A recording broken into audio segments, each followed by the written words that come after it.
a review of the existing conditions, a review of the future conditions. We looked at, as you'll get an idea here, of level of service A, B, and C. We used this before, I think, for Orem City. Paul liked this. It kind of shows a pipe full of water. Level of service A will be anything that's like halfway full or less. Same thing with the intersection. Roundabouts function really well. This is kind of meant for an intersection, like a signal, but a roundabout, if its level of service C or better, it pretty much runs really well, and you wouldn't be able to tell the difference much between A, B, and C like you can an intersection. The thing is about roundabouts, once you get towards a D, you're pretty much failing. There's kind of a cliff when it comes to roundabouts. You don't get the gradual, you can watch it fail. It kind of sneaks up on you. So you have to make sure that you do it right on the front end. And you can't usually build. And just so I understand correctly, you're talking about flow, like traffic flow through the roundabout? Yeah, just congestion. And it's not it is a science, but there's kind of an art to it. If you tweak signal timings or add a pocket or do some little fancy things, you can sometimes fix it. But you can't always just add a right lane or add a signal, or add like you can in a signal at a roundabout. So we went through that application. Again, your typical signal level of service A through F. It kind of applies, but it's loosely. Roundabouts are definitely unique.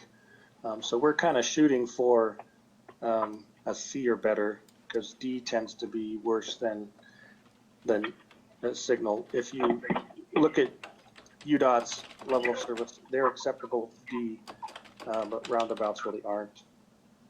And a lot of the stuff you see on State Street during commute time, it's just might be E or F. You just have to, you just deal with it, and it's just commute time. But we're trying to get this to be better than State or some of these other large corridors. So what we looked at the time, it was 2040. That was the model that was being run. It's now kind of kicked to 2050. But even by 2040, if we did nothing, this roundabout would fail. And some would argue that C is pushing it to being at capacity. The unique thing about this roundabout is you have a fifth leg where Wolverine Way comes in. And so you have to accommodate. You can see it's kind of squished in there between almost a perfectly four-way intersection. And so if we left it as is, you can see the advantage and disadvantages. There'd be no improvement costs. The problem is you'd have congestion throughout the roundabout. And it's really important that we don't back up onto the parkway for safety reasons. That's a situation if we did nothing. So we looked at a single lane roundabout, which is what you have now, but we made it bigger and shifted it over.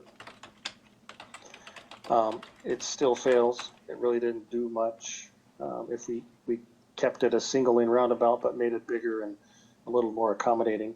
The reason why, I don't know if you can see my mouse? No. Are you able to see my mouse? I can't see it, John, no. Can't see it, okay. Oh. So actually, let's see here. Maybe I can draw it.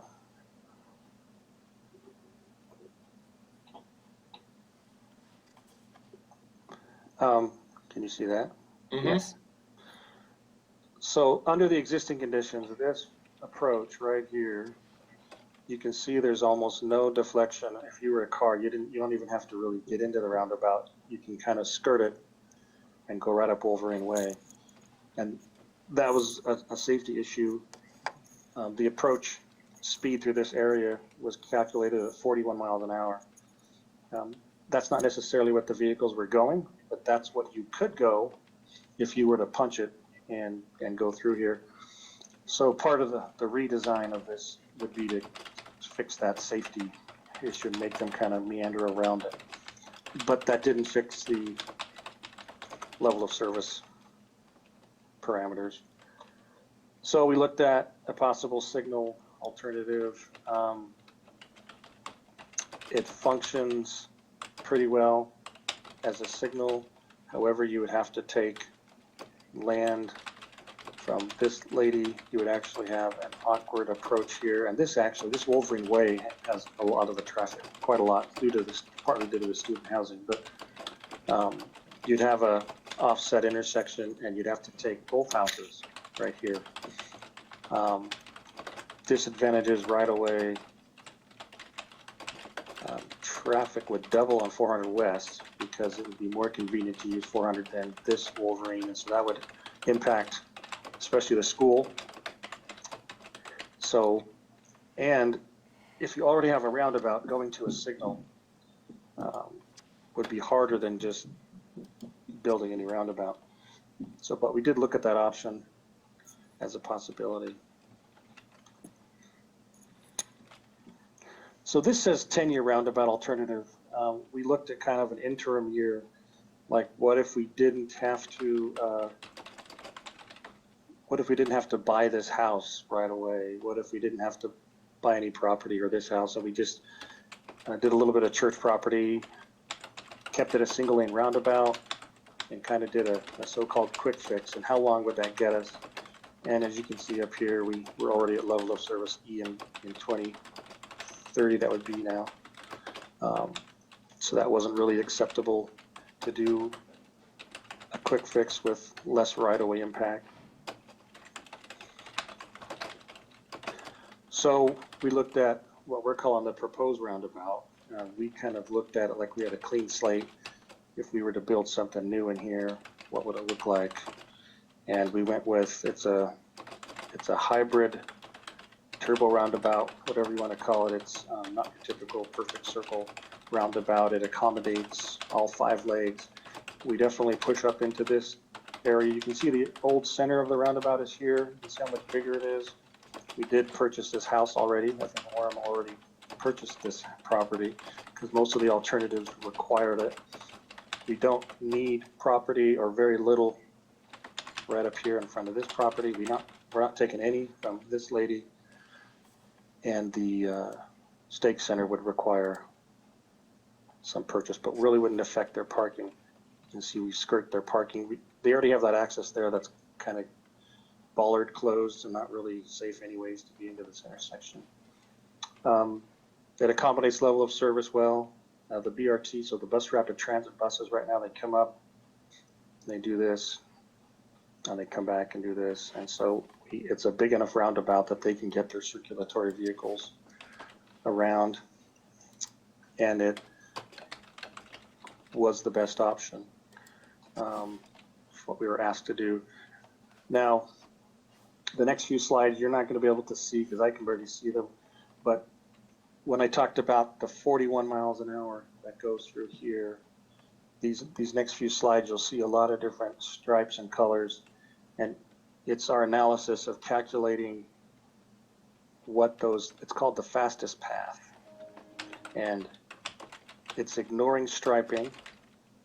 And so you could basically, in theory, start in this right lane, come through, use the left lane, cut through. If you were to ignore all striping and anything, how fast can a vehicle go through this roundabout if they really wanted to? And it's a comparison for that previous 41 mile an hour and under the existing conditions. And did that zoom in for you or just me? Zoomed in. Okay, so get my pen back. So what you have is you can see that this red line would represent a car, and you can see that it skirts the striping, it skirts the curb, then it skirts the inside curb and comes straight through and then meanders. You can see this blue approach does the same thing, the green approach, and it's algorithms and programs that kind of tells you, based on the geometrics in vehicles, how fast can you go into the roundabout. And the fastest path was this red one. It was like 35 miles an hour. All the rest were within parameters. There's a range of approach speed. If you're at 25 mile an hour and you're at 8 or 10 miles an hour over faster in here, there's a parameter area that kind of says you're out of whack. This one was kind of higher than normal, just due to this fifth leg being kind of not evenly spaced. If you can see the distance between these legs and these legs and these legs compared to the distance of these, it's tough to get the geometrics to fit. So what we did, and we gave your staff some options, is to do some hardscape, whether it's curbing here or here, where this red line would actually be required to go around it or come and skirt that. And so we believe we were able to fix that through geometric, what do they call those little sticks? Reflective sticks can go in there, or a curbing that can be direct traffic so that they can't cut that corner. We also did some modifications up here for Sam and Brady, but when we went through all the different speeds, you won't be able to see all these numbers because I can't even see them, but we went through multiple iterations.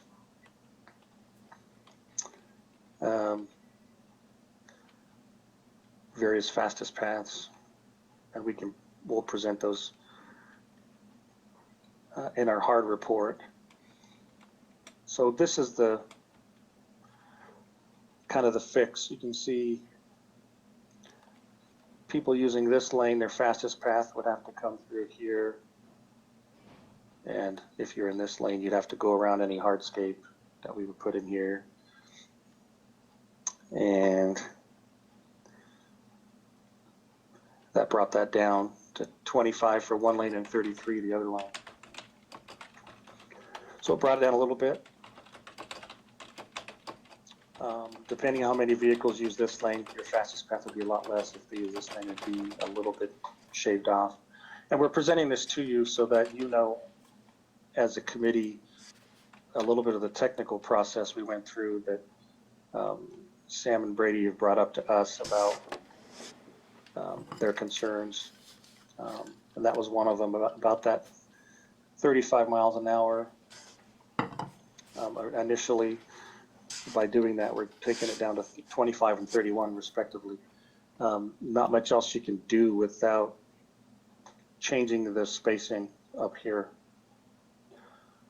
But we feel, and very confident, that that 31-25 range is within the parameters of the difference between entering and exit. We're not asking anyone to cut corners on design parameters. It's well within the standards. So we were asked also by your staff to look at other roundabouts that are similar, and these are ones we designed. These are the ones in the West Mesquite interchange. There's a Walmart just north right up here. We did call Aaron Baker. I think he was an intern for Orem City. And he's now the city manager for Mesquite. And I talked to him personally, and I asked him, how do you like the roundabouts?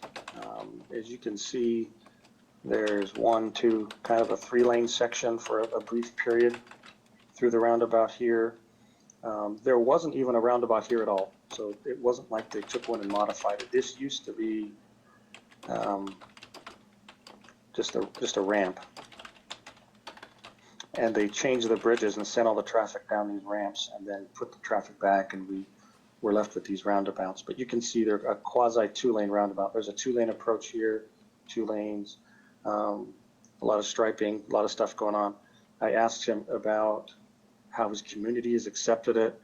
He said they are a high retirement community and there's a lot of elderly drivers, and they still do okay. He said 80% of their traffic's tourists, during casino season, and he says even though they're not familiar with the roundabout, they do okay. He said he'll be honest. There has been the occasional, back person driving backwards in the roundabout. I've seen it a few times. They're just not familiar with it. He said any of the crashes that they have had have been minor with no fatalities, and we'll show you some crash data. He said that the best thing that they did was public service announcements through education to the public before it was open. He also had signing and striping really well. You can see that back here, it tells you which lane to be in to where you want to go. A lot of roundabouts, they push those up pretty close, and by the time you get there, it's too late. There's also signs that you don't see. But he did say that he loves them, and he would give Orem the thumbs up on it. Here's some crash data. So we pulled the last 3 years. There was 12 crashes. The gray area is with injury. So there was one crash each year with an injury and no fatalities. We did do the traffic analysis on this, and they have a peak volume of 1,500 vehicles per hour. The approach speeds are a little bit higher because they're coming off the freeway. If we go back here, these are freeway off ramps. So the people are going a little bit faster than they will be on yours. And their fastest path analysis on this one was 18 to 36 miles per hour, depending on what path you're at. And I think our 2040 volumes would be pushing this. I want to go back to, well, here we're double that, 28. That's projected. Let's look at the existing. Where do we have that?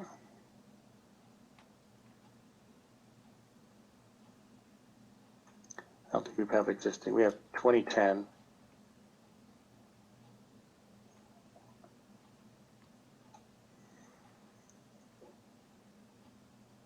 Those look like they're 2040. Yeah, we have 2,800 volume, 2,800 per hour during the peak time. So that's double what they're seeing in Mesquite for projected. So part of our reasoning for comparing other roundabouts is saying, do we really need, what's the smell test on needing a second round, a two-lane roundabout? And these are the two different sides. Basically, that interchange has two roundabouts, one on each side of the interchange, and the one on the south side, which comes into town from the west, has double those volumes, has 3,000 vehicles per day. Same approach speed, same fastest path. It looks like they've only had less than 5 crashes per year the last 3 years, and one of them was injury with no fatalities.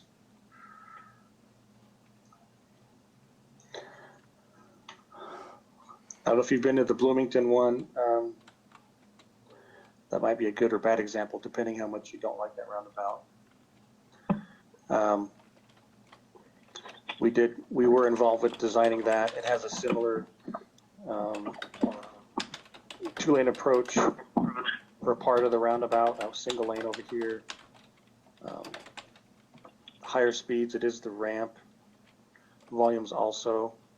So those approach speeds are higher. The circular speed is 15. We don't have crash data on this one yet,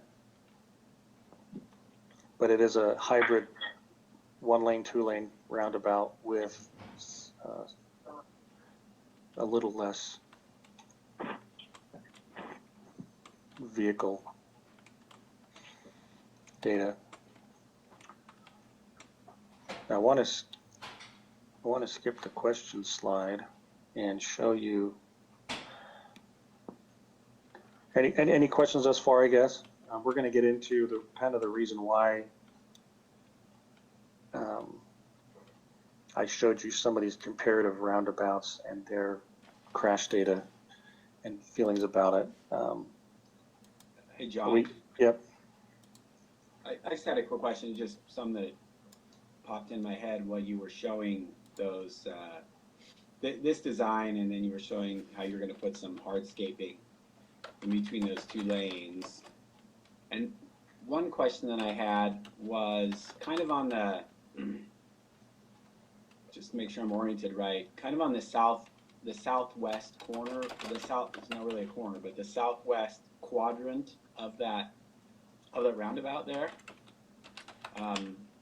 Did you look at all at extending that chunk of the centerpiece, making that a little more oval almost, so that it would kind of push to the southwest a little, and it would then make a more, put a little more curvature into those routes? Right through here. I had the same question to Jeff. Jeff's on our call here from our group who helped design this. You're talking about this too. We maybe oblong this a little bit. Exactly. Jeff, do you know what the answer was? Because I think I brought that up too.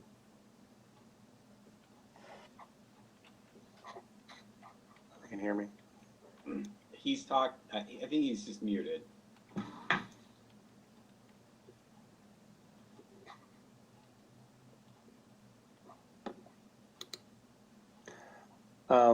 I can't see the screens, but that is an option. I think it kicks into the church parking lot and takes parking away. We brought that up to the designer that designed the West Mesquite and the Bloomington is the person, Matt Horrocks, that worked on this. And he also, we won an award for the West Mesquite and for it's called USA Parkway in Reno. It's a similar one. It's a 2-lane roundabout. It's next to a high-speed facility, and so it's a little bit higher speeds.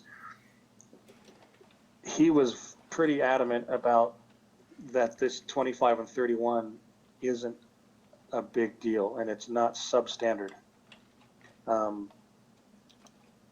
It's something that is reasonable within the parameters of roundabout design.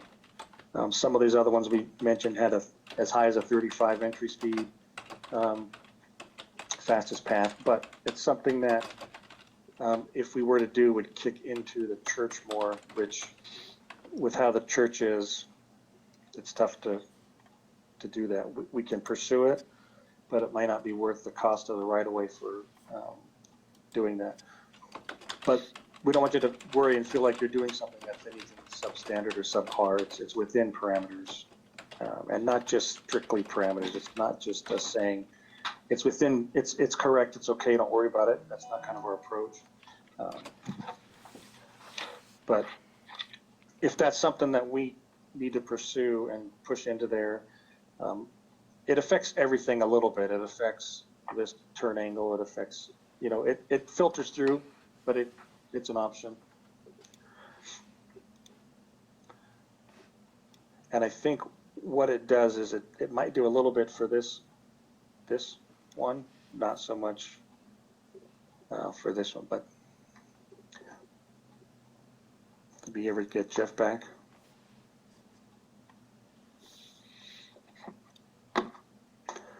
Like his audio's working because he's not muted and it's just not coming out.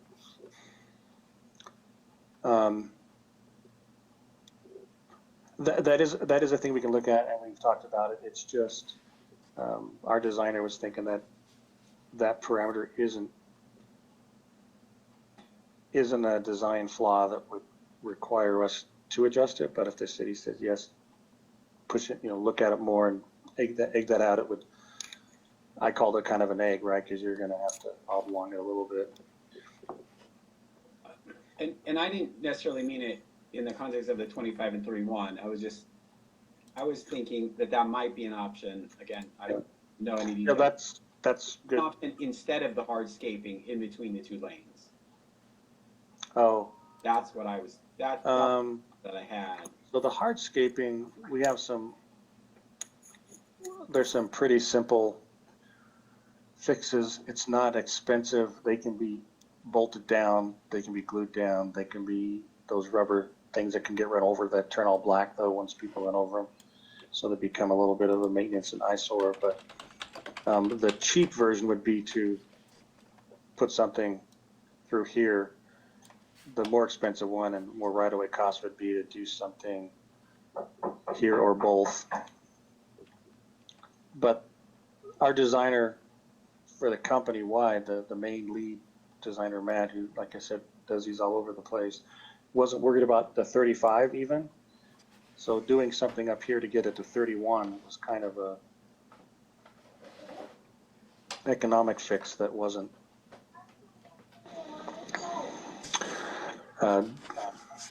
expensive and requires more right away. But that's a good catch. That's when we were discussing that. That's what I thought too, is to do something like that. Okay. Thanks, John. So let's see. Yeah. What you'll see is our design in black.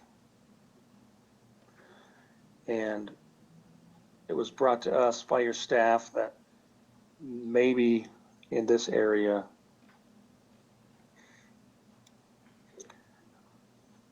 people coming from 12th south to the west might get a little confused about which lane to be in. So we ran a few scenarios where we had one lane approach and one lane approach instead of 2 and 2. We opted to do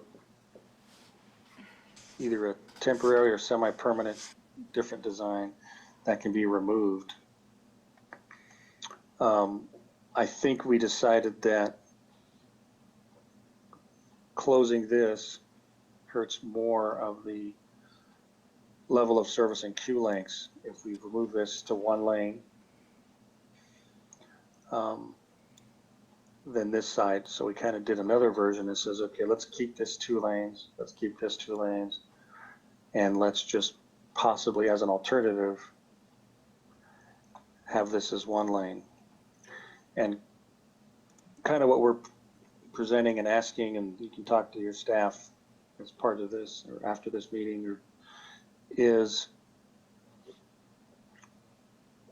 the staff brought up that maybe your residents with a 2-lane approach might have a little bit of confusion of which lane to be in. And so we came up with this option of not providing a 2-lane approach through this area. We would leave enough room for buses.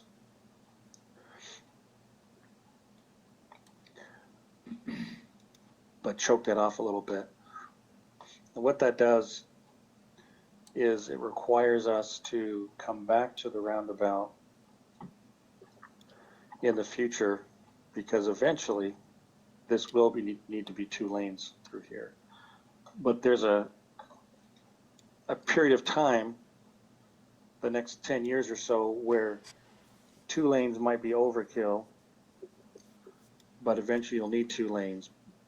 But what happens is you have to come in and work in a roundabout, which is actually harder than if you don't. You have to close the traffic a lot of the times to do that. So the reason why we talked to West Mesquite, or Mesquite, I call it West Mesquite because we did the interchange at the West Mesquite interchange, was to find out how they felt about their 2-lane roundabout and their older population, and also having 80% visitors throughout the year, and they didn't really seem to worry about that. But what we want to make sure that is if we go forward with a 2-lane approach and a 2-lane here and a 3rd lane here as a city, that you're aware that there's a potential for people to have a little bit of confusion factor on the front end. The data shows that other places like this haven't had too many problems. What we don't want is the public going up in arms and saying, why did you do this? We can't drive through it. So we want to kind of be clear and show you as the TAC committee here that this is probably the biggest issue other than the disruption to constructing this, because like I said, there'll be closures and there'll be paving days that are swapping back and forth. It takes a pretty good contractor to know how to do this while you have a roundabout in place, which will probably happen in the summer because school will be out for both schools that are in this area. But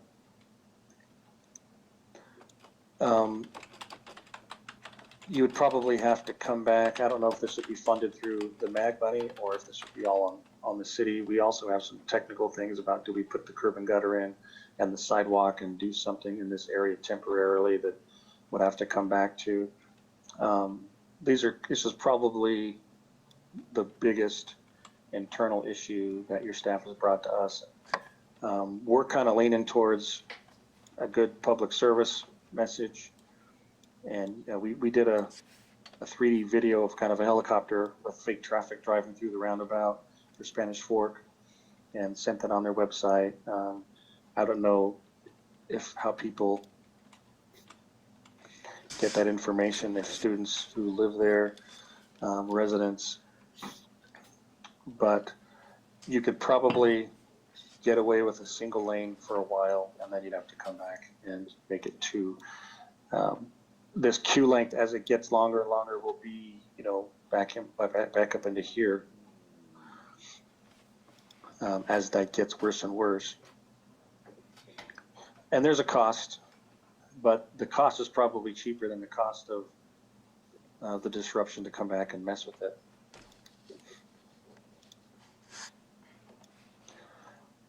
Jeff, is Jeff back yet? Can you hear me? Yeah. So what we did provide, and I don't see those in here, Jeff, is we did a thing where what we draw is called cattails. And it looks like when I put my laser pointer back on. There is some striping that we can do, and we did a quick version of this for Sam and Brady, where we stripe this little internally so that people are directed into their lane. And if I remember right, Aaron Baker mentioned that too, that he made it very clear as you approach. I guess the good thing about this is it's a single lane coming up, and then at some point you have to decide, am I going to get in this right lane or left lane? Some two-lane approach roads, if you're stuck in this right lane because you're just driving in it, heading from the east, then you realize you want to get in the left lane, you have to cut over. But since you're the only car in theory in this lane, you have to decide here, all right, am I going to do left or right? So back here is where we put our, we call them fish hook striping. We pull our fish hook striping back here or double it, and we put our signs back here so that people can make their decision. And then once they're in this lane, there's striping that actually directs them into this lane, and there's striping that directs them into this lane. We have similar ones up here too, where the striping directs them into this lane and it directs them into this lane. You don't need it as much with these other approaches. Well, this approach, because it's one. Same thing with this one. They kind of lead you into it. The concern that Brady and Sam had is that we're crossing over a lane to get into this lane. There might be some confusion. If there were any confusion, that would be the place. But our designer, Matt, again said this is similar to all two-lane roundabouts, and we have some data from other similar roundabouts that say any confusion that you get, there's very minor accidents, there are minor injuries, some of them have no injuries. We don't want to say, yes, public, it's confusing and the crashes will be minor. That's not our approach, but they're already used to this intersection being a roundabout, which is good. It might take a little bit of, PSA information, but we have a couple of options depending on how the city as a whole wants to approach this. If they want to start off with the red lines and default back to the black lines, or we can start with the black lines and build it out. And if there's problems, we can come back and hatch this out and direct it. So it kind of depends your approach. Our opinion is it's probably likely going to be fine, especially with the lower speeds.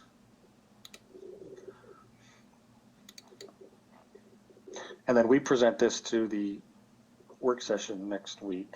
So we kind of want some direction on your thinking as a group of where you want us to go between now and then. What do you want us to present? Yeah, I guess with that segue, I mean, what are your guys' thoughts when you guys see this? I know Brady and I sat down with Horrocks for quite a bit, looking at different iterations, having some concerns with essentially that 12 South leg that comes in, and they're presented with 3 lanes there for that short period of time. But I don't know if you have the slide that shows more of that striping that seems to make it a little bit more clear. But I think ultimately we would build most of this footprint being built the first time, at least the exterior, with some modifications to the interior if need be. But understanding we've been looking at this, we kind of speak, so we're just kind of wondering your guys' first impression of seeing it. Is this confusing? Does it seem reasonable? Understanding too, I think everyone would like to, hey, let's get the best bang for our buck and kind of do it once, but if it seems to be a little much, we can go ahead and ratchet that back. So just kind of open for some discussion. Maybe I should have mentioned this earlier, but I didn't quite understand like the problem this is trying to solve. Is it sort of like preventative for future expected growth, or is it currently a problem where the traffic's getting like backed up into the parkway? Currently, it's sized extremely small. It doesn't have a lot of capacity, and to the beginning of the presentation, there's some fastest paths, travel speeds of upwards of 50 miles an hour through there. So it's and that's just dangerous. So yeah. Way too much capacity in that small little area. So yeah, we have to make it bigger so it's safer, get those speeds down, and then we're just trying to make sure we can, with this redesign, also meet some of the future growth. And understanding too that we've used some numbers and projected some growth, but in our current state, and there's more folks working from home, taking classes from home, those projections are going to be off, and who knows what things are going to be, if there's going to be a normal or whatnot. I mean, we've all kind of that as we've looked at this, but mainly, yes, we're looking at trying to make this roundabout safer, and as well as make it larger so we can have some better capacity and better level of service for future. I don't know if you can see this. Again, is my slide up? Yeah. So 2 things. One of it is this 41 miles an hour is just too much. and is that fastest path determined by basically the radius of, the circumference of the roundabout, because you can take a sharper angle? That basically how it works? Yeah, we put in the hardscape parameters. We put in okay, where is there hard surfaces? And then it calculates how fast you can drive through that. I see. And I think the existing condition, and this was established by Orem City a couple of years ago when they submitted for the funding to MAG. So you have $2 or $3 million from MAG because the city submitted their concept reports and argued that this needs to be fixed. So yes, there's probably city match, but a majority of this is MAG money, and they established the need from a safety standard and then from an operational standard. We call this the 2040 no build. If you did nothing for the next 20 years, it would fail. And that, there's some point in between now and 20 that it could possibly fail. It could be 10 years from now, it could be 12, but the need is also traffic and geometric safety. And like I said, I know people would probably put up with queuing on 12 South a little bit, but once you start getting into BRT and queuing up, Yeah. and I'm drawing on here and you can't see me, you know, once you start queuing up back here, it becomes a higher speed safety issue. That's kind of the purpose and need, roughly.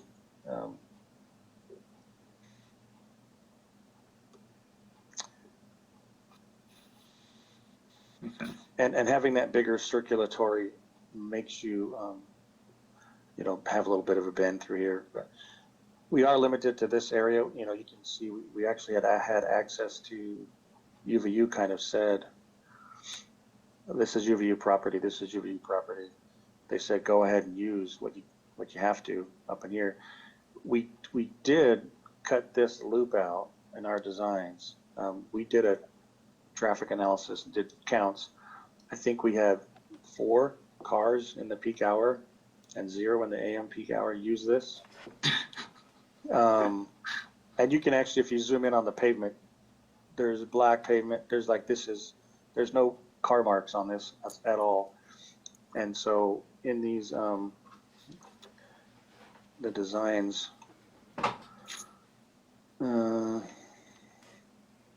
we kind of got rid of it and used that area. Cars could, because of the proximity of Wolverine Way, technically a car is supposed to go around and do this. There are probably cars that can make that turn. Again, if there's only 5 in an hour, we're not too worried about it. And if you think about it, if you follow this back down, it takes you back to Campus Drive. So it's really taking you to nowhere anyways. If you came from this area, then you came from Campus Drive and you'd be going back to that area. So anyone that really makes that movement is probably not familiar with how to get out to I-15 or back to where they want to go, or Parkway. So this one movement is set up to come back that way. Technically, it didn't make that turn, but I think Jeff's going to look for that. We're calling it the cattail version, where, well, actually, they're on this one. I'm going to. John, I think that one does have it. If you It does. I'm going to on zoom that. in, and I'm not going to be able to point. But right around here, if you look here, you look here, and here, and here. I'm going to, when I zoom in, the pointer goes away. But especially right through here, you can see what we call a cattail.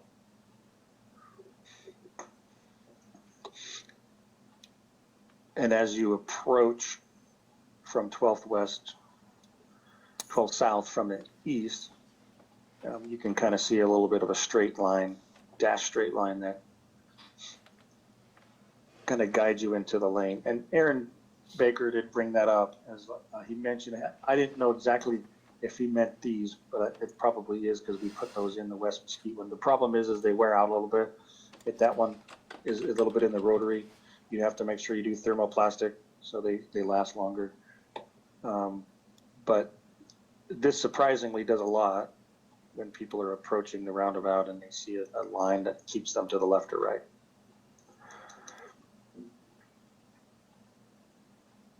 Any other thoughts or concerns? I saw Bernie turned his mute off. I don't know if you had a comment there, or Carl.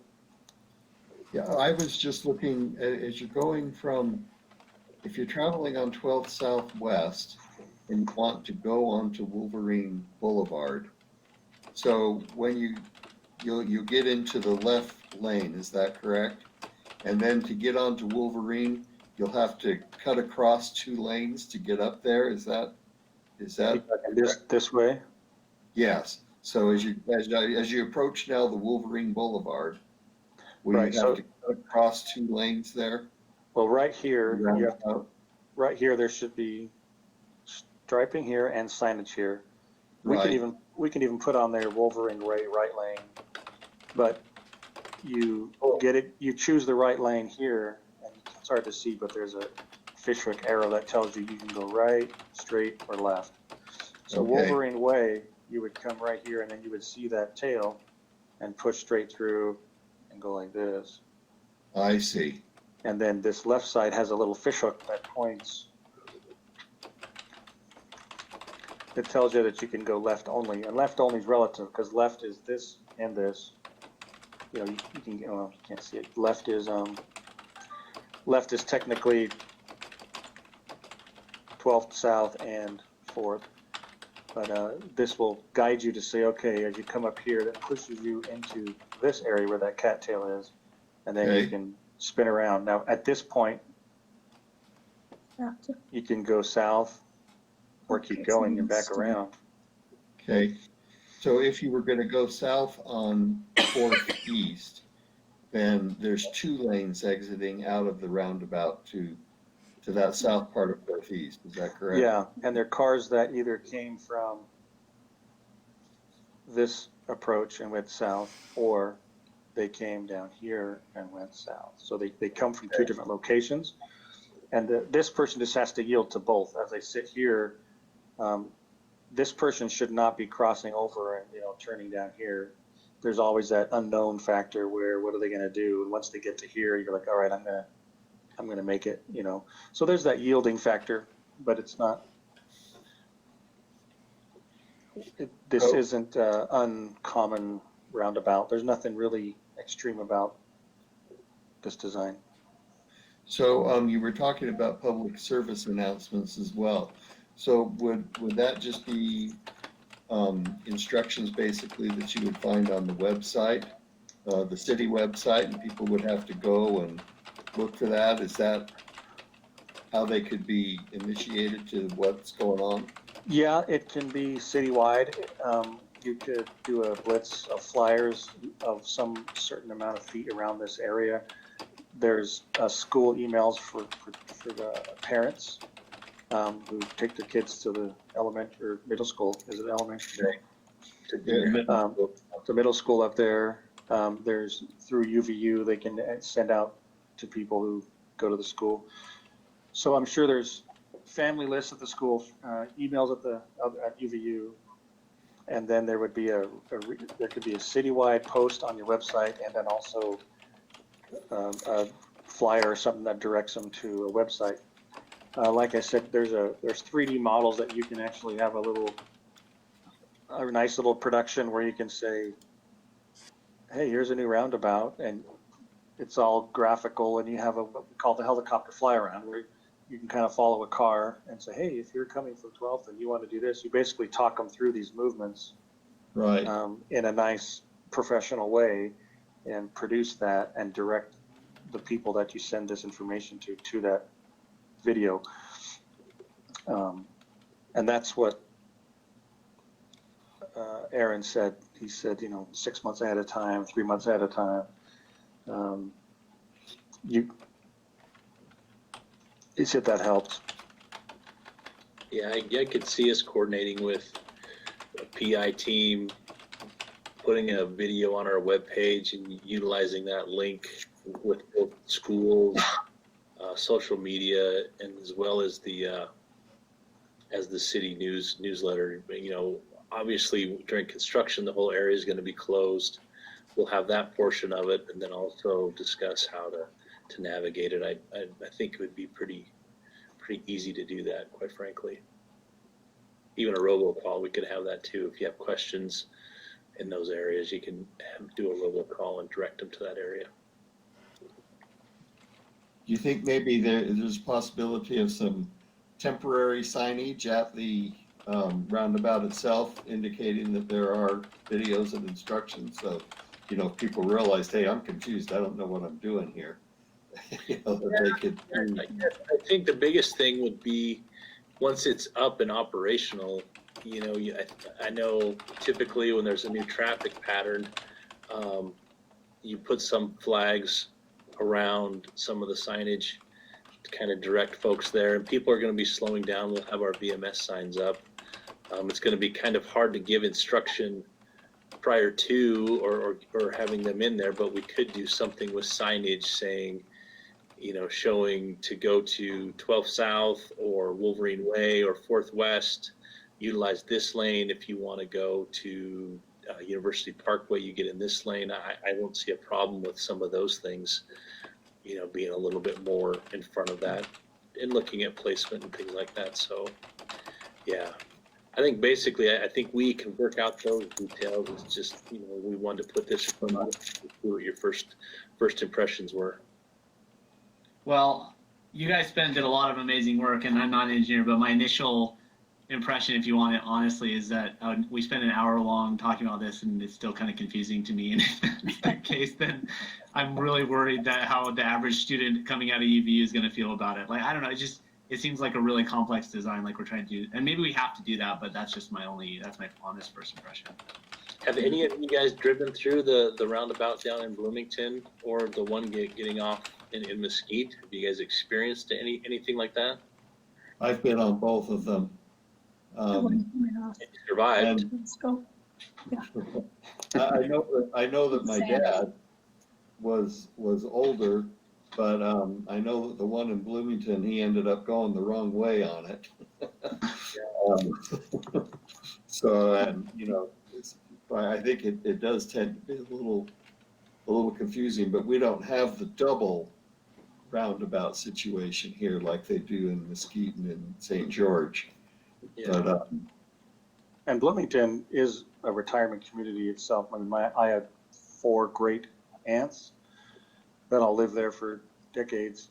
And that is a little bit higher speed. I mean, Sam and I joked about it's probably a bad example because I've gone through there like a little bit worried because it seems a little bit bigger. There's large trucks. There's a Walmart on one side, and it's an interchange, and you'll have full trucks in there. There's a shopping center. It's an example of how a 2-lane roundabout can function, but it's not a neighborhood one like this one. But part of it is, Jeff, I'm talking to Jeff Block here. Oh, you're talking Is that we're just, when you come Too into many it, Jeffs. Sorry. there are too many. Yeah.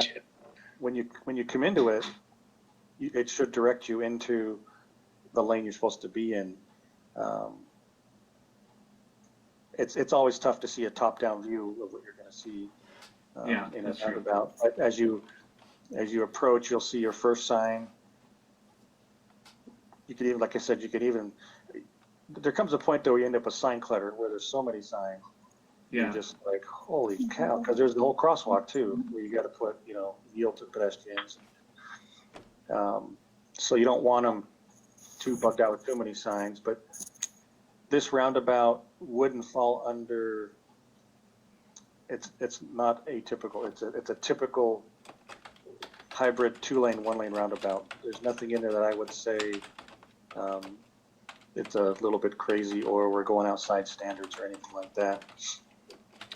Jeff, when you just mentioned being confused, is there something specific when you're kind of looking at this or when we're going through it that is confusing, or just the whole design itself? Anything in particular? I mean, I like roundabouts, by the way, don't get me wrong. I just think that like anything, I've been on some complicated ones where you sort of have to choose the lane you're going as you're coming in. It seemed to me like it's one of those ones you have to choose the right lane as you're going into it to get out on the right one. And just, I've had many experiences where like I realize I'm in the wrong lane and then I'm tempted to change to fix it. And I just feel like those things are where you get into potentially like, it just feels to me like we're trading maybe like fatal accidents for a bunch of fender benders. And maybe that's a decision we're consciously making, but I don't know. Let's see. If you can see this, Yeah, I can see that. I'm not in presenting mode right now, but at an entire intersection, when you're talking 10 fender benders, I guess I can present here. 10 fender benders per year? Is that what this is? It was, there's 13 with 1 injury, no fatalities. Like I said, I don't want to get into the thing and say, well, this is a high crash area, but they're really small. That's not our approach. There's only 4 and 3. Are the number, is the volume on these going to be representative of the volume on? So this one is almost identical. You have 2,900 vehicles per hour, Okay. and that's almost identical to the one we're talking about. Added a little And bit according higher. to this, John, too, that's by 2032, where ours is 2040, Yeah. so it could potentially be higher. Yeah, and these are projections, but These are Sure. projected fender bender or crashes. oh no, the volume on top is projected Okay. vehicles But I'm per talking hour. about today's vehicle, just so you're doing like an apples to apples comparison. Like today's vehicle volume to today's vehicle volume at UVU, how comparable would they be? We don't have existing counts. I think their data, similar to ours, theirs is highly adjustable based on tourism. Yeah. And so with COVID, it's going to be way down, but Yeah. during the peak time, it's going to be way up. Yours will fluctuate a little less, but you've got non-peak summer.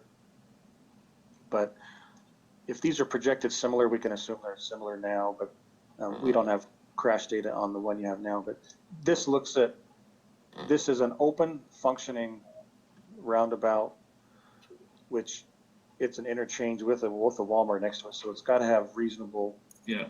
amount of volumes, and the fact that they spent money, a lot of money to fix this, there has to be a reasonable amount of volume. And they're only pulling 4 or 5 crashes a day. Like I said, I don't want that to be the argument of why you should build a roundabout, but Per year, I'm guessing, because it's 4 or 5 yeah, did I crashes say a per day? Yeah. Yeah, all right. Yeah, you did. Then I would definitely not suggest this. And like I said, you can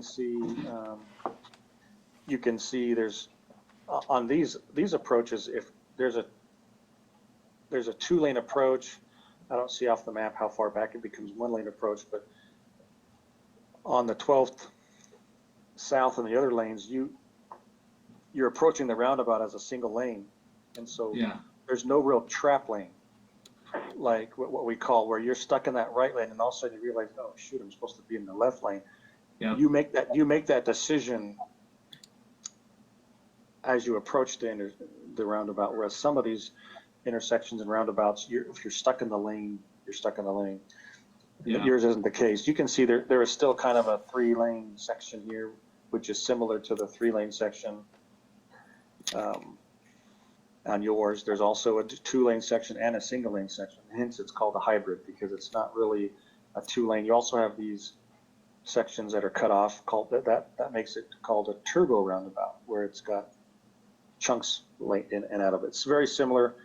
I don't know how long the rotary is here, if it's similar in size, but we're just trying to point out that other places have done this, and it's not in a community. I mean, it's a recreational community, it's a retirement community, and if we sign it right, stripe it right, it should work okay. Cool. So the real question is, who are better drivers, students or retirees? That's the real question. If not, just kidding. I'll be honest, I saw a lady at the UVU roundabout go backwards once. She did a U-turn coming off the Parkway. And you know, when there's no traffic there, I guess it's fine, but you don't get head on, you don't get T-bones, you don't get high speeds. You know, we have a montage of we do a lot of video traffic counting. We have, you know, bicycle people in roundabouts that turf it because it's wet. We don't have very many crash sequences in all of our traffic counting, because roundabouts, we have to film them to count them, because you can't count other ways because you can't keep track of where the cars came from in the rotary. So we have to put out a lot of cameras, and we don't even have any data of crashes and roundabouts that we add to our montage of funnies, you know.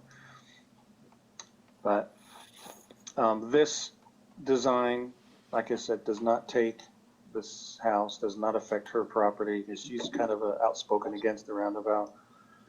It doesn't take parking. I think we're lining up, this may look like it is, but I think we're lining up with the sidewalk here. And we're doing a little bit of modification to here, but we're not affecting the business access. They still have their truck access that can technically make it out through here.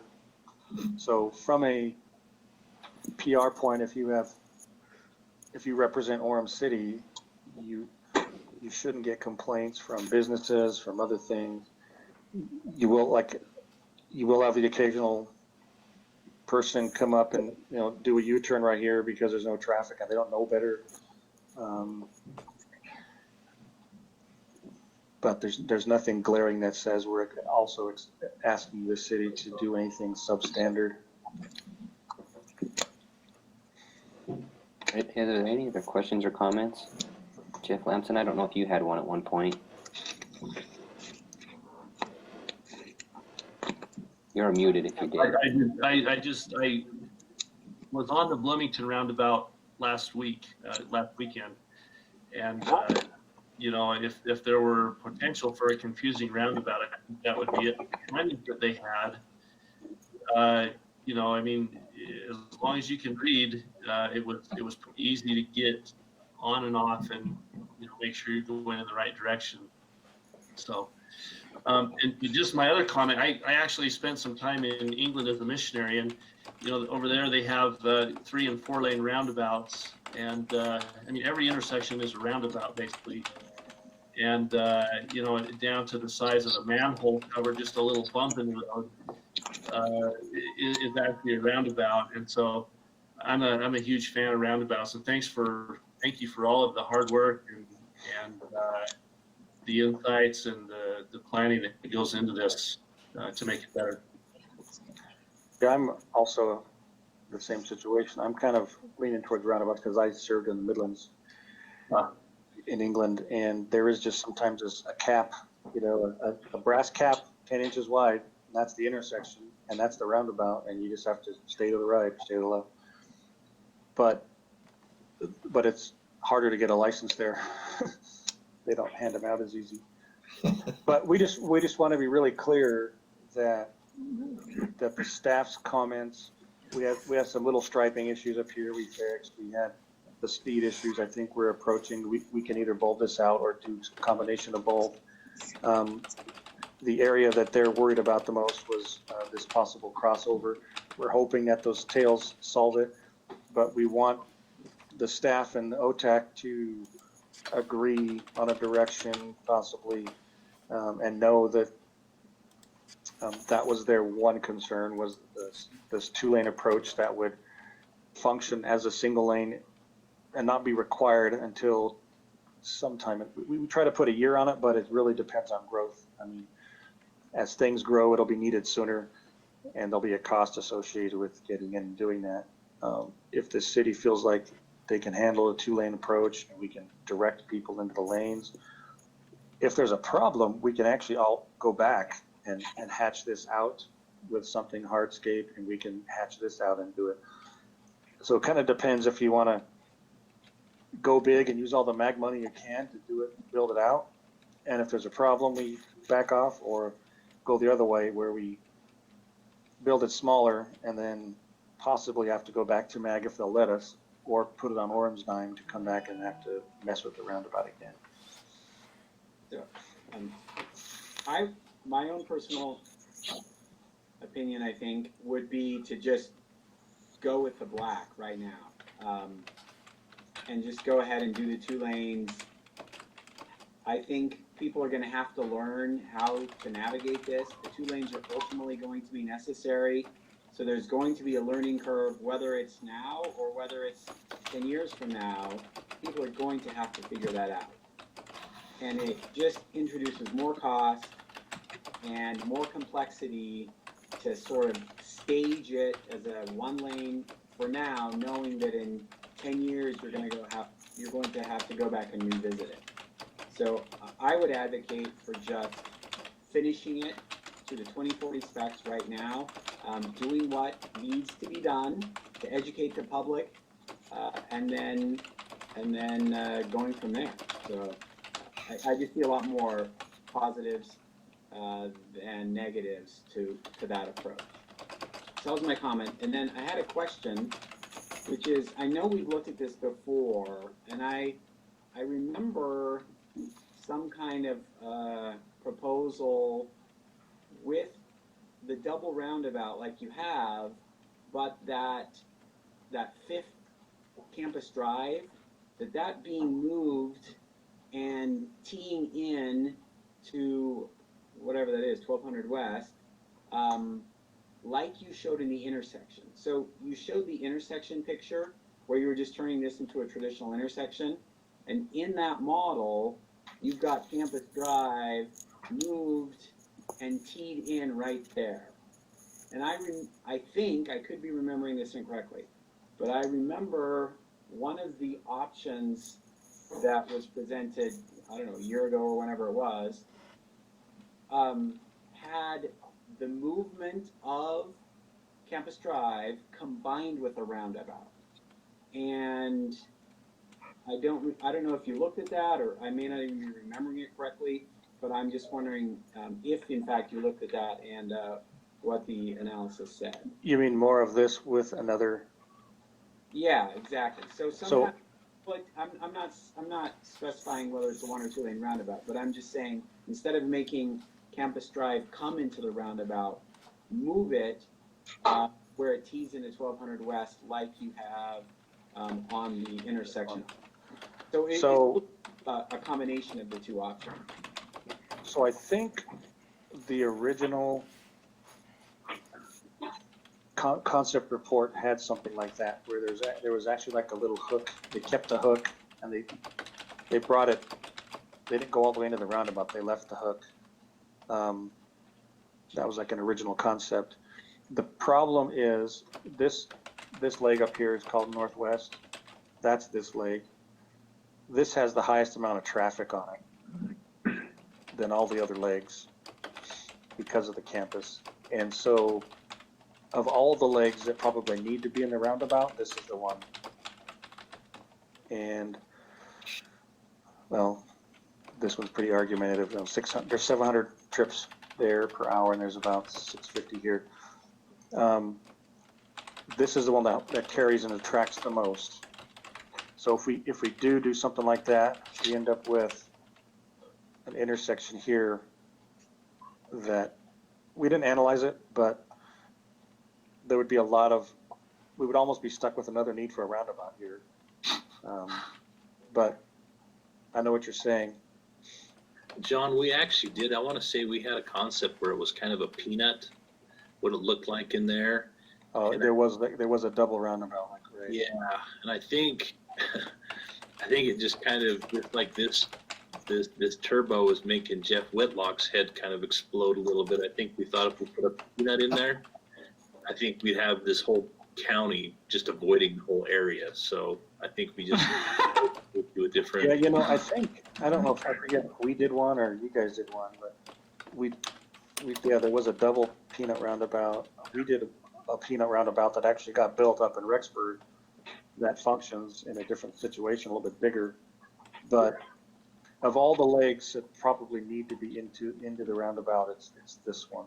Yeah. But I know what you're saying though, and though there was a little bit of traffic, this is the one that only has 4 turns. That's not the movement that's strong. It's this to the main drag and this back up again. And we don't know what's going to happen. I mean, they're constantly expanding off of this Wolverine Way. They've got that $50 million engineering building they want to build. I don't know if they're going to do more student housing, more buildings. There's this whole side over here. There's likely more traffic. Yeah. And I believe the master plan for UVU has College Drive going up and over I-15 over to the train station, which would actually dump probably into here. Yeah, there's a lot of different options that are out there, and I think looking at whatever the campus decides to do for their growth and their satellite campuses will probably have a big impact on what happens here as well. But I guess, are there any other questions? Do we have a motion? Any other further discussion for this proposal that we're looking for some direction?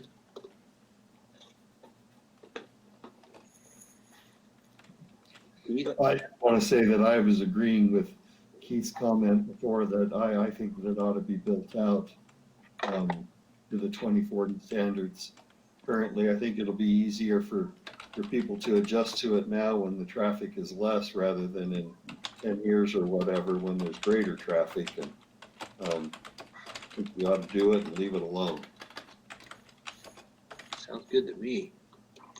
I think one thing that our designer emphasized is the going back and messing with the roundabout to construct. He couldn't emphasize more the amount of headache it is for everybody to get back in there and to block traffic. Just the constructability of this requires creativity on paving and how they do this to keep everything open even in the summertime. So and you're not doing this, but you're considering the fact in your direction that going back into the roundabout is not just a cost issue, it's a disruption to the public. So that's important to emphasize and know. I'll make a motion. I would move that the full construction be done, I don't know how to say it exactly, but the 2040 design with both lanes, I would move that be done whenever construction occurs. So essentially, you're stating that you're giving a positive recommendation to the council that you guys would move forward with the hybrid roundabout as it's proposed here in this drawing. Yes. Yes. I would second that motion. Let's go ahead and we'll take a vote here. I guess I'll have to do a roll call. See that that's how they've been doing it in the other meeting. So Keith, Aye. let's see, Bernie, Aye. Jeff Whitlock, Aye. Carl Gadd. Aye. I think that's, am I missing anyone else? It looks like the 425 number, is that Jeff Mortimer? That is me. Okay, just making sure. And Jeff Lamson is our council member. I think Gar said he had to get off too. Yeah, I saw Guard, he had to get off the move. So, well, thank you. That looks like when we go meet with council next week in a work session, I guess for your information, Jeff Lamson, that we'll have Horrocks here. We only got 20 minutes, so John will be a little more quick and succinct. Yeah, we'll cut down the slides a little bit cleaner, be more precise, and report in what you guys voted on, and also just to emphasize the PSA stuff when it comes to that, and just as the group here, the TAC committee, that you'll have to support and emphasize some kind of effort, whoever does that in whatever method. But that was the one thing that Mesquite said that they spent energy on. Yeah, I agree.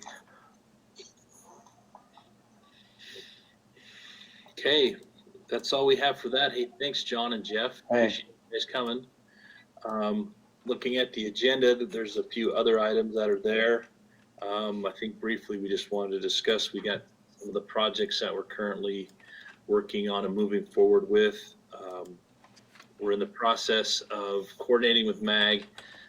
We have some sidewalk that needs to be installed on 8th North that we applied for. And I apologize, we don't have any maps, but we'll go ahead and provide those for you in January, because Brady and I will meet with MAG to kind of see what we have going on for projects. But we do want to put some missing sidewalk in, and that's just to the east of where Timpanogos Regional Hospital is. There's that stretch in there.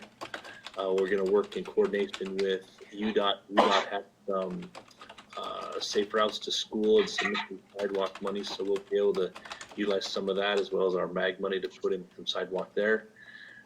We also have some money to put in intersection improvement at 16th North and 4th East. Initially, we had approval from MAG to put in a roundabout, but we've been coordinating with Taylor in our traffic operations, and we're looking to put in some preemption and maybe do some sort of a scramble crosswalk. But Taylor was moving forward, looking to see if there was some sort of pedestrian and bike detection in there. So if you're riding your bike and rolling up, it'll pick you up and then go ahead and initiate the signal for all 4 phases, all 4 legs to turn red, so you can cross that intersection at an angle. We're also working with Vineyard as well, and they have just hired a consultant to start looking at realigning that spur line so we can look to widen Center Street. I had a meeting today with the consultant, CRS, who's been selected by Vineyard to help design that spur line, and they have some contacts with Union Pacific, and we're gonna try and coordinate and see if they can rearrange how they serve BMC West. If they can serve them from the south, then maybe we can abandon that crossing sooner than later, and we can look to widen Center Street and kind of finish off that project. Other than that, we'll also probably Keith joined back. Also look at doing a signalized intersection. We do have some funding, and now we're getting caught up on our CIP projects, some of the other stuff, and we're looking to design a signal. Likely it'll be at south and northwest will be the first one on our priority list. But also we need to go through our transportation master plan and make sure that that's the highest priority. And incidentally too, with the rezoning of the southwest area, a little bit higher density versus the low residential, we went to more of a medium density residential in that area. We're also re-evaluating all of our master plans and impact fees. So part of that is going to be our transportation master plan. Did you say a signal at 800, 400? Is that what you said, or was?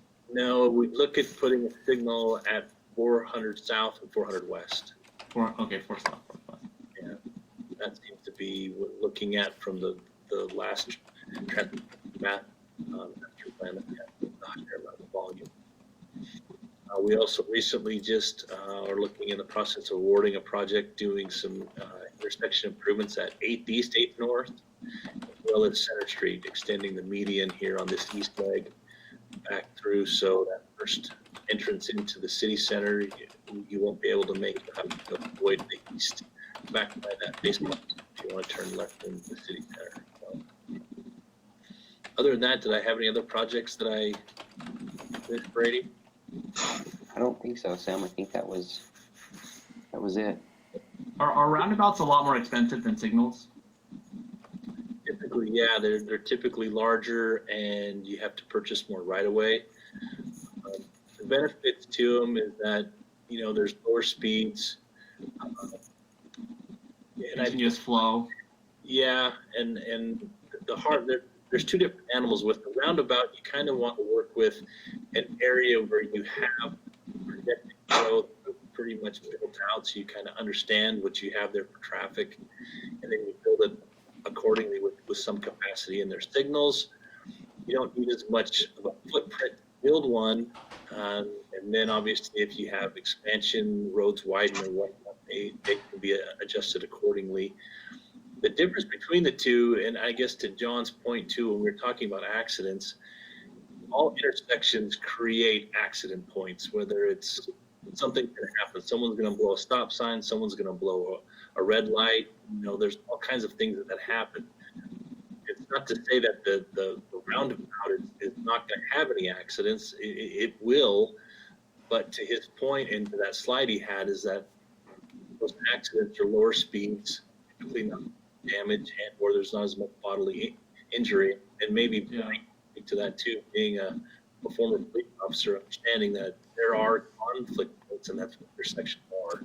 Signalized one, I mean, I think we all see it when we're sitting there at a red light and someone is in a hurry, or they're distracted, or they're turning red, turning left when it's red. I mean, there are a lot of issues that go on, and roundabouts overall they are a safer option. Bernie, do you have any?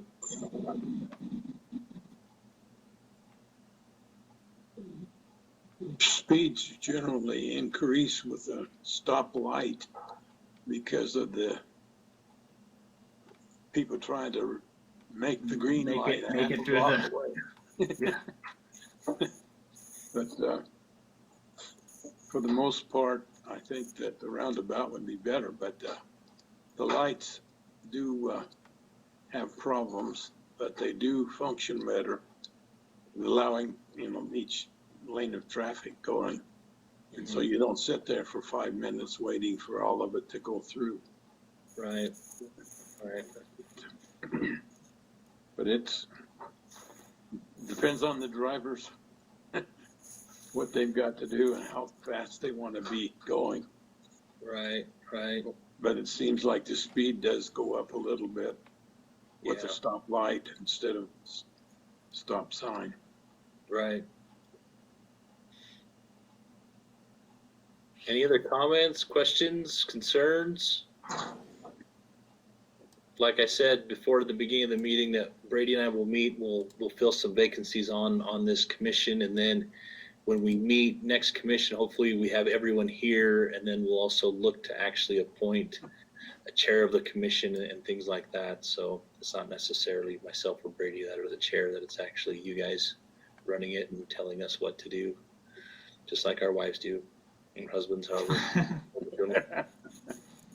What are the roles of the chair? They got to buy everyone lunch at least once a week. For that, Jeff. Send nice notes. Yeah, you And, got, some nice tech, wake up calls, things like that.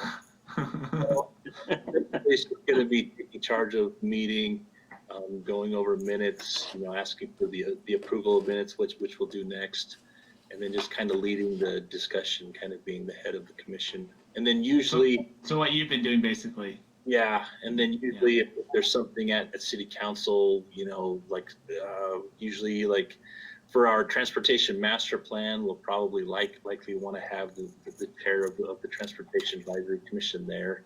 If they have any questions, or because we act as a governing body that gives a positive recommendation to the council. Just another set of eyes that are involved, is just to make sure that we're all just seeing the right things. I mean, because looking at this roundabout, Brady and I have looked at this thing now for a couple months, and it's good to have someone else come in and just see a fresh set of eyes and say, what if we just did this like similar to what Keith said. So yeah.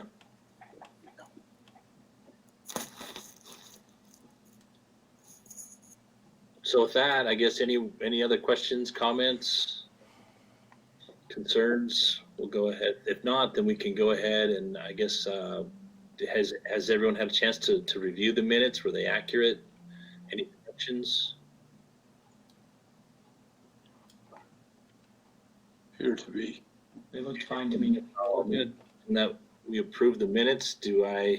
I'll just make it easy. Is there anyone who is opposed to that motion? Okay, so the minutes pass. Someone has to make the motion to approve them. So is that I me make- or just someone else? Somebody from TAC has to. Okay, go ahead. I move to approve the minutes. Very good. Do I have a second? I second. That was Carl. Thank you. And anyone opposed? It'll be easier than approving. Very good. Well, thanks for your time, everyone. I know it's a Sam, little Sam, we late. need to do did everybody get a chance to look at the 2021 calendar? Need to do Yes, that as well. Brady, good job. I was ready enough to get out of here and start eating. Yeah. Wait. I looked at that and I'll move that we accept the 2021 calendar as shown. A second. Did you get those, Cheryl? Who was the second? Jeff, Whitlock. Jeff. Yeah. Okay. Thanks, Jeff. one of the many that were here tonight. 3 Jeffs in one meeting, that's bad. It was a lot. Or good, depending on how you look at it. That's true. It's a great thing. It's a great name. Yeah, okay. Okay, does anyone want to move to adjourn then? I'll move to adjourn. Okay, that was Keith. Is there a second? Carl seconded. Any opposed? Very good. Well, thanks for your time, everyone. Thanks, everyone. Have a good night. Thank Have a you. Thanks. good holiday season. Have a happy holiday.